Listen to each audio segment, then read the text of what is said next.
Okey, dia sebenarnya senang je. Hang kena faham. Hang ni tak faham.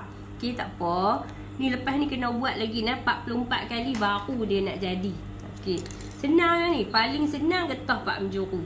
Kita dah jek dah 4 penjuru ni. Ni 1, 2, 3, 4. So mula-mula sekali kan. Hang kena buat apa? Ni pegang, tarik bagi cekang aku ni. Ni angkat tapak, tarik bagi cekang. Tu dia tak elok kan. Duk erok-erok lagi kan. Duk kendok-kendok. Ambil ni setengah inci ni, sumbat masuk ruang getah lagu ni. Sumbat masuk ruang getah. Okey. Tangan kiri yang pegang belakang ni. Lepas tu hang ketuk-ketuk lah sikit.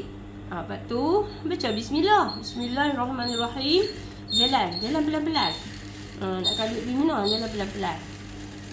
Macam tu. Nampak mudah kan? Okey, lepas tu lepas. Tu dia jadi elok lah. Lagu tu. Lagi tak boleh, lagi tu lah hampir buat lagi. Okey, tekan. Baik, kalau jarum tu naik atas, bagi dia terbenam. Okey, lepas tu yang ni pun sama. Sumbat masuk, bagi dia kemas Dia kalau dia kemas, dia jadi elok. Macam tu. Okey.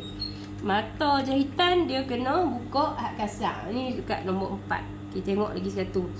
Ni tang ni kita dah jahit dah 4 penjuru tadi. Tarik bagi cekang.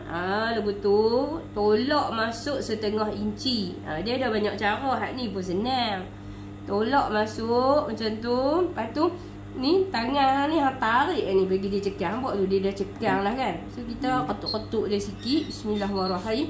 Bismillah tu dia kena buat selalu lah. Kalau 4 penjuru hang kena baca bismillah.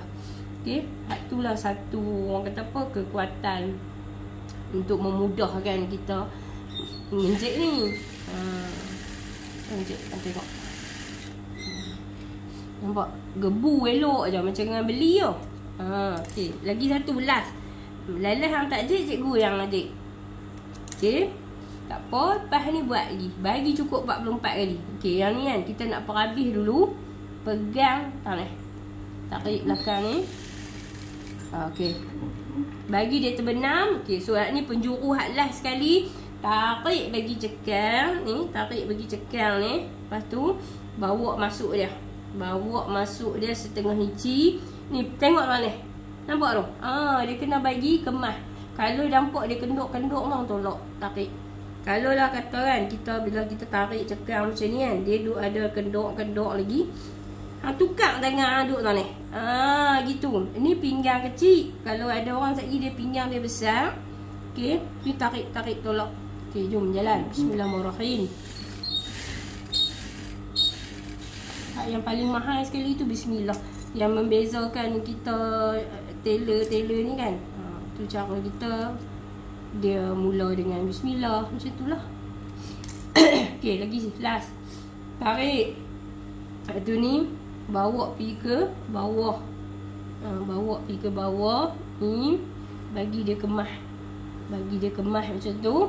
Tarik pergi belakang.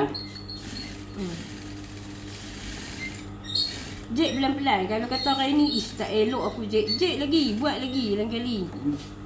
So untuk getah pinggang ni, kita pakai hak satu suku. Dia sedap sikit. Dia mencengkam perut kita kan. Okey. Ni pandangan daripada luar. Ni pandangan daripada luar. So yang ni pandangan daripada dalam. So dia cantik. Okey. So selamat mencuba. Hang kena buat lagi. Bagi cukup 44 kali. InsyaAllah dia elok. Okey. Terima kasih.